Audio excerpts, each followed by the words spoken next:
Okay, welcome to another Time Travel Tuesday with me, the author, Michael Campling, in which I am reading from a book I wrote a long time ago, part of the Darkening Stone trilogy of novels. This one is called Trespass, and this is episode 6, but because the chapters are short, we are actually on chapter 10. And just a quick note on the audio, I had in the last few episodes been trying to sort of go through and weed out any mistakes.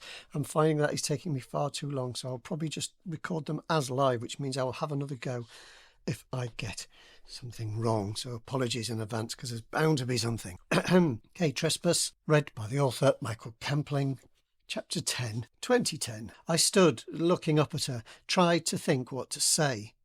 It didn't have to sound clever. I'd have been happy with something resembling a sentence. It didn't help that she was looking down on me from above. She was about halfway up the steep wall of the quarry. She must have been standing on a ledge. It didn't help that she looked a couple of years older than me. And it didn't help that, even though I could only see her head and shoulders, she was obviously very pretty. Her hair was long, dark brown, and hung in loose curls. Her skin was tanned, and her eyes were pale blue. I said. Look, she snapped. Is this some sort of joke? Where the hell is everybody? And I felt like telling her to get lost, but there was something in her voice. It was tight, strained. She was trying to cover it, but she was worried. I'm Jake, I said. I'm sorry, but I don't know who you're looking for. I shouldn't be here, really. It's just sort of an accident. The girl looked nervously to the left and right, then looked back down at me. She tilted her head to one side, making her mind up. An accident? She said. What sort of an accident? Yeah, I said. I was sitting on the fence and I sort of, fell in. You fell? Off the fence? Yeah, I said, doing my best to smile. I know it sounds sort of lame, but I'm a bit stuck and I need to find a way out. The girl smiled. Why don't you just use the path? I fought off the urge to look around me. I didn't want to look any more foolish than I already felt. What path? I said. There isn't a path. Oh, my God. She ran a hand through her hair, tutted at my stupidity. OK, she said, you'd better come up here and I'll show you. But don't mess me about. My dad's just up the path and my mates are up here too. She raised her voice. I know they're mucking around here somewhere, hiding like a bunch of stupid little kids. OK, I said, I'm not sure I should. I mean, it looks pretty steep. Which is why there are steps, she said. Steps? She sighed in exasperation. Turn a little bit to your right. No, not that much. Back a bit. That's it. Now walk forward. Try to go in a straight line. There, she said.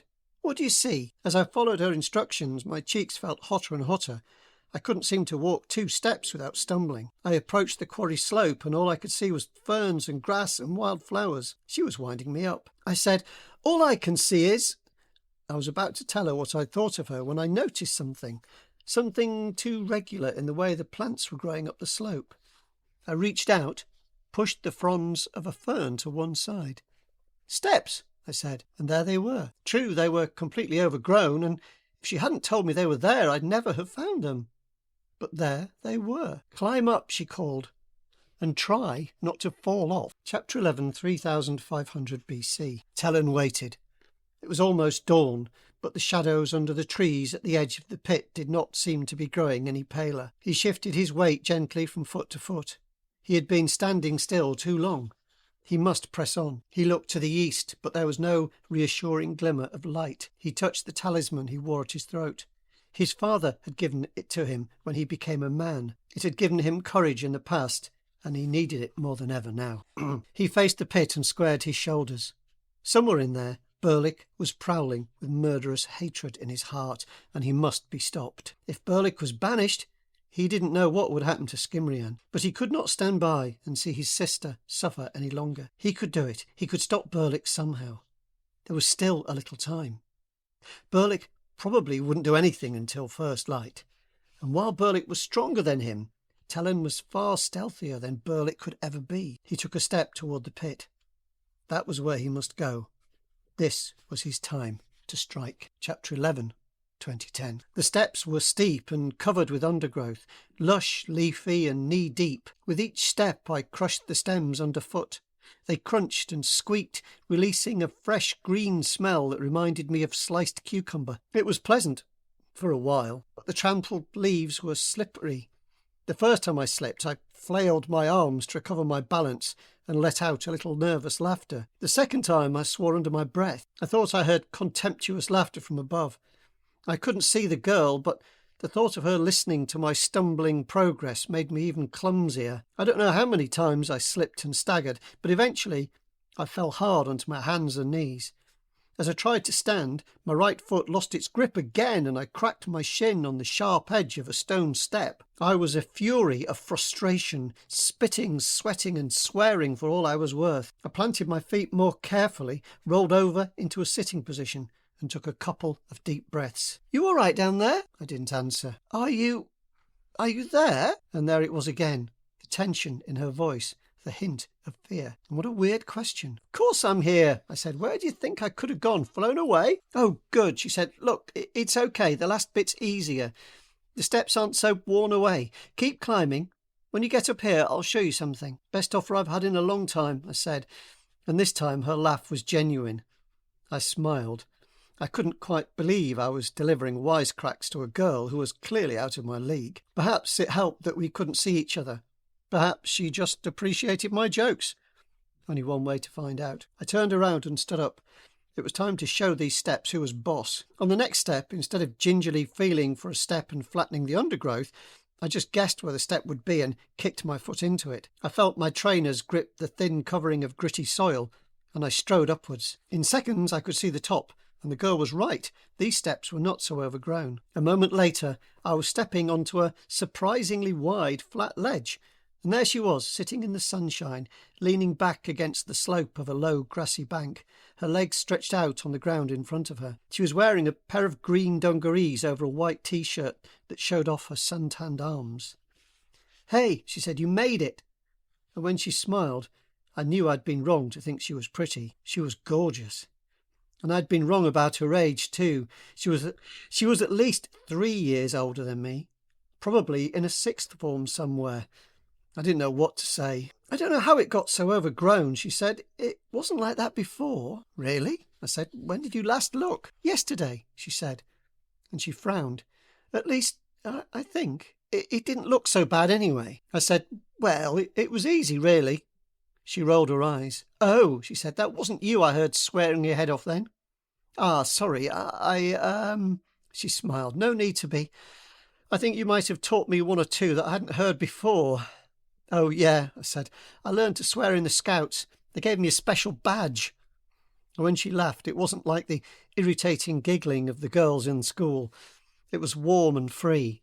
And one thing was for sure, I wanted to hear it again. "So," I said, "you were going to show me something?" "Oh, yeah," she said, "unless you want me to show you the path so you can go on." "No," I said a bit too quickly. "No, that's okay, no rush.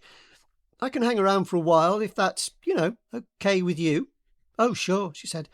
"My friends have all cleared off somewhere without telling me, acting like they're 12 or something. Don't you just hate that?" She looked me in the eye and I couldn't help but feel she was having a dig at me. After all, it was only a couple of years since I actually was 12. "Yeah," I said, "I haven't acted like a 12-year-old since I was 10. She smiled and said, "Are you always like this?" "No," I said, "you've caught me in a deep depression." She laughed. "More like a pit of despair." "Oh dear," I groaned, "you're so shallow." We both laughed. This was something else. I'd never met a girl I could even have a proper conversation with, never mind share a running joke. She stopped laughing and shook her head. She stood and inclined her head toward the grassy bank. "Come on," she said, "over here. I'll show you why we're here." "Very deep," I said, but she didn't respond. The running joke was over. I looked around as I walked over to her. I'll read that again. I looked around as I walked over to her. It seemed to me that the ledge wasn't just level, it was perfectly flat, and its edges were all totally straight. There was no way it could be natural. And it was pretty big, maybe 5 or 6 meters wide and 15 meters long. A ledge that size must have had some purpose. "So," I said as I stood beside her, "what do you reckon they kept up here, so far out of the way? Something dangerous? Dynamite and stuff?" But she didn't answer straight away. She just fixed She just fixed me with a look, narrowed her pale blued eyes. Something dangerous? Maybe, but it's got absolutely nothing to do with the quarry. She turned around and looked down at something on top of the bank. I followed her gaze, not sure if she was being serious, and for the first time I saw it and felt the prickle of cold sweat across my back. Oh, we can't leave it there, can we? Chapter 13. 3500 BC. Wiccan straightened up. The rain had eased, but as usual it had washed a lot of soil onto the stairway. It was always a hard job to clear the steps. Clear them he must. At least, he thought, I haven't been interrupted. The intruder had surely gone. It was a relief to focus on the simple but vital task of looking after the stairway. Each step had been carefully cut into the rock. Each was a perfect copy of its neighbour. Together they made a perfect stairway, a harmony of toil and precision etched into the earth, wrought into the landscape. Wiccan and his father had made the stairway together. It had taken many months. Now, as he worked, he liked to think that Cleofan's shade was near, watching and approving. "Ah, father," he said, "do you recall the beginning of the stairway? How you would only let me watch?" Usually Wiccan expected no reply, but today his father's voice was clear. "Of course, you were not ready. You were no more than a prattling child." Wiccan smiled. His father had always been a stern taskmaster. "I didn't mind," he replied. "I liked to watch. Even then I was fascinated by the work." Wiccan could picture the rhythm of his father's deft movements, split, chip, scrape and smooth, over and over. Every detail was important. The expert handling of the sacred instruments, the precise placing of the fingers, the exact angle of the splitting blade, and the strange high sing-song sound that came each time the striker hit the blade's handle. "Well, you watched carefully," Cleofan said. "I'll give you that. And you learned. You were well named, little watcher." Wiccan paused in his work. He was almost halfway up the stairway. A special place. "And this was the first step I cut," he said. He examined the step carefully. He could never be sure it was quite level. "Humph," Cleofan snorted. "It'll do. At least the next one didn't take as long." Wiccan returned to his cleaning. "And yet," his father went on, "by the time we reached the ledge, I was the one who stood by and watched." Wiccan smiled to himself. He'd long since given up on expecting praise, but it was something to know that his father recognised the value of his work. It was enough. He looked back down the stairway to assess his progress and frowned. "I sometimes wonder, though, I'm sure you know best, father, whether we should have done it differently." There was no reply. Wiccan went on. "Perhaps it would be easier to keep clear if we'd cut the steps deeper or wider or in a different place." He shook his head wearily. The cleaning of the stairway was a never-ending task. The soil continually crept onto the steps as though the earth was trying to heal its wound, trying to recover and reclaim them, and the forest was quick to join the effort. Moss, ivy, liverworts and ferns missed no opportunity to obscure the steps and obliterate his careful work. "Wiccan," his father was once again the strict master, "we do not choose the splits in the stones. They choose us.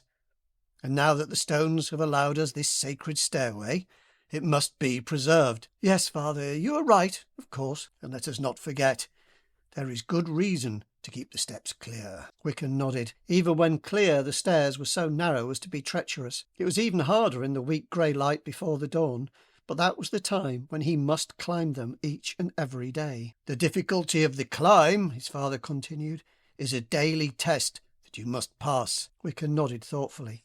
As he grew older and less steady, he sometimes feared he would slip or even fall from the stairway. What would happen if he did not reach the ledge, did not complete his vigil? It didn't bear thinking about. So Wiccan cleaned the steps. It was part of his duty, and it could not be otherwise. "Father," he asked, "you said I should have an apprentice. I do not mean to question, but—" "Soon, Wiccan. Be patient. Soon, Wiccan. Be patient. Continue our work. Look for a sign." "Yes, father, of course." "As you say." Wiccan moved carefully to the next step and began to scrape away the soil. Would there really be a sign? Was he really to have an apprentice? It was best not to question. he would wait and see. Tomorrow, before dawn, he would climb the stairway as usual. He would concentrate on the rock and empty his mind of cold, hunger, and aching bones. He would keep his vigil. He would keep his vigil until sunrise. Only then, when the shades had returned to rest in the earth, would Wiccan return safely to the pit floor and, with the stone's blessing, work upon the rock's face. There may be a sign, or there may not. Either way, the stones would be waiting for him. No power on earth could alter that simple fact. No power on earth could alter that simple fact. Well, that's the end of that chapter. I must stop there. Time is getting on. Hope you enjoyed those 3 chapters of Trespass, the first in the Darkening Stone trilogy. If you want to read along or read ahead, worth looking for the ebook in your local library. Many local library services offer ebooks, and that's a great free way to read it. Also in Kindle Unlimited at the time of recording this. Not sure how long it's going to stay there, but you can look for it on Amazon ebook. Paperback more widely available, and it should look like this. And I will be offering some paperbacks directly from my own store soon. Initially, probably just to the UK. We've got to see how it all works out with deliveries and stuff. Thank you very much for listening. I said I would give a shout out to one of my paid subscribers. So the site now where you can find all the podcasts is just on michaelcampling.com. And Michael Campling is one word. And that site is still hosted via Substack. So if you want to support these podcasts, paid subscribers are very welcome. They get a shout out on the show. So thank you very much to Valerie, my first paid supporter. So really appreciated. Thank you so much. I don't know which ones you're listening to, so I'll try and give you a shout out on all the different podcasts. I'm going to send signed ebook as well to Valerie, and a new one when it comes out. So as long as you're a member, I think, if you've paid to be a member, I'll just send you a signed ebook of whatever ebook happens to be out. It seems like a cool thing to do. The gift that keeps on giving. Thank you so much for taking the time. If you listen so far, sorry about the mistakes. I would dearly love to have time to sort of edit them out. I certainly haven't got time to edit the video. I will try and do the audio for the podcast when I can. It is tricky though, trying to do so many. And I almost thought, I can't do it tonight, I haven't got time. But I thought better to do it with some slight imperfections. And who are we to say we are ever perfect? So we try to do better, don't we? So I hope you liked it. I hope it didn't spoil it, having those slight bits where I fluffed lines. Take care, look after yourselves. Subscribing is great. Sharing this with friends is great. Wherever you get your podcasts, you can subscribe. You can go over to michaelcampling.com and you get some extra content there if you subscribe to that. Because as well as the podcast, there are pieces of writing. There's stuff on there. There's all kinds of extra content. There are photos, artwork, and that will just build all the time. I'll just keep building to that. There's notes that I write on there. There's even a chat feature as well. If you subscribe, we can actually have a chat, which I find better there than on, say, like Facebook or something, which isn't very serviceable anymore unless you're prepared to pay lots of money to them, and I'm not. So I better sign off. Thank you again, and goodbye for now, and we'll see you hopefully next Tuesday for the next time travel. And Thursday will be Thriller Fiction Thursday. Science Fiction Friday will, of course, be on Friday. Listen to them all if you want to. Thank you, and bye for now.